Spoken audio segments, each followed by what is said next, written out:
Hello, ഞാനിന്നിപ്പോഴും ചോറില്ലേ അപ്പം ഇന്ന് മാറ്റി പിടിക്കാമെന്ന് വിചാരിച്ചു. ഇടയ്ക്കിടയ്ക്ക് എനിക്ക് ബിരിയാണി ഉണ്ടാക്കില്ല, ഒരു സുഖം കിട്ടും, സമാധാനം കിട്ടില്ല. അപ്പോൾ ഞാൻ 4 ഗ്ലാസ് അരിയാണ്, ഞാൻ സ്റ്റീൽ ഗ്ലാസ്സിനാണ് എടുക്കുന്നത്. സ്റ്റീൽ ഗ്ലാസ്സിന് 4 ഗ്ലാസ്സാണ് ഞങ്ങൾക്ക് 4 പേരിക്കായിട്ട് ഞങ്ങൾ എടുക്കണത്.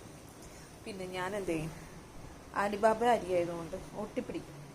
അപ്പം ഞാൻ ആദ്യം ഇവിടെ വെള്ളം തിളപ്പിച്ച് അതിൽ കഴുകിയാണ് റൈസ് ഇടാറ്.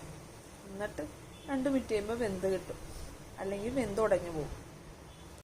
ചിലപ്പോൾ അരി ഞാൻ കൊഴുത്തും, അല്ലെങ്കിൽ ഞാൻ ചിലപ്പോൾ വേഗം തന്നെ കഴുകി വാഷ് ചെയ്ത് ഇടും.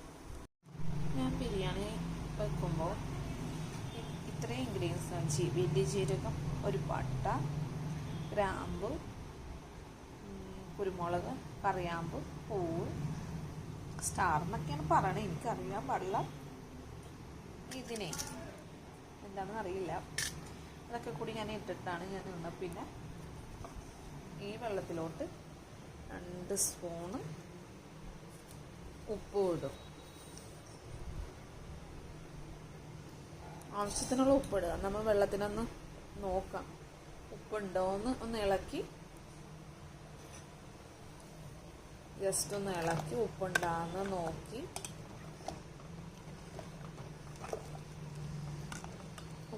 നോക്കിയിട്ട് ഇത് അത് ഇട്ടു. ഞാൻ കുറച്ച് ഓയിലും ഇട്ടു. ഞാൻ വിമ്മിൻ്റെ കുപ്പിലാണ്. ഓയിൽ എപ്പോഴും ഈ കളറ് ഭയങ്കര ഇതാണ്, എപ്പോഴും കുപ്പി. അപ്പം ഞാൻ കുപ്പി എപ്പോഴും ചെയ്യും. എന്നിട്ട് ഞാൻ വിമ്മിൻ്റെ കുപ്പിയാണ് കേട്ടോ, കഴുകി വൃത്തിയാക്കിയ കുപ്പിയാണേ. അങ്ങനെ ഞാൻ ഈ അരി 2 മിനിറ്റ് കൊണ്ട് നമുക്ക് ചോറ് വരും. 2 മിനിറ്റ് കഴിയുമ്പോൾ ഇത് തിളക്കും.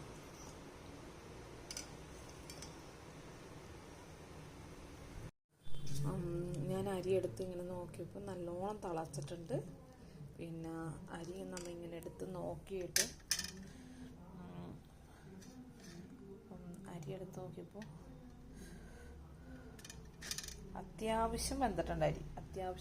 അപ്പം നമുക്കിനി 2 മിനിറ്റ് ഇങ്ങനെ ഗ്യാസ് ഓഫ് ചെയ്തിട്ട് അടച്ചു വെക്കാം. ഇതൊക്കെ അരി അത് വെന്തിരിക്കും. അല്ലെങ്കിൽ ഇനി അരി ഉടഞ്ഞു പോകും, നമുക്ക് കഴിക്കാൻ പറ്റാത്ത ഭാഗത്തിലായി. ഞാനിങ്ങനെയാണ് ചോറ് വാർക്കണത്, ബിരിയാണി റൈസ് വാർത്തിടണത്. തണുത്ത വെള്ളം ഒഴിച്ച് ഞാൻ വാർത്തിടും. ക്രിസ്പി ആയിട്ട് സവാള ഫ്രൈ ചെയ്ത്, ഓയിൽ ഫ്രൈ ചെയ്ത്, നട്ട്സ് ഇട്ട്, പിന്നെ മുന്തിരി ഇട്ട് നമ്മൾ എടുത്ത് ഒരു ലേശം നെയ്യ് നമ്മൾ ഇടുന്നുണ്ട്. നെയ്ച്ചോറ് നമ്മളെ റെഡി ആയിട്ടുണ്ട്. നമ്മൾ എല്ലാം ചേർത്ത് ഓയിലിൽ ഫ്രൈ ചെയ്ത് കാഷ്നട്ടും മുന്തിരിയും സവാളയും എല്ലാം ഇട്ട് ജസ്റ്റ് ഒന്ന് ചൂടാക്കി നെയ്ച്ചോറ് റെഡി. ജസ്റ്റ് ഒന്ന് ചൂടായി കഴിയുമ്പോൾ നമുക്കിത് ഗ്യാസ് ഓഫ് ചെയ്ത് വെക്കാം.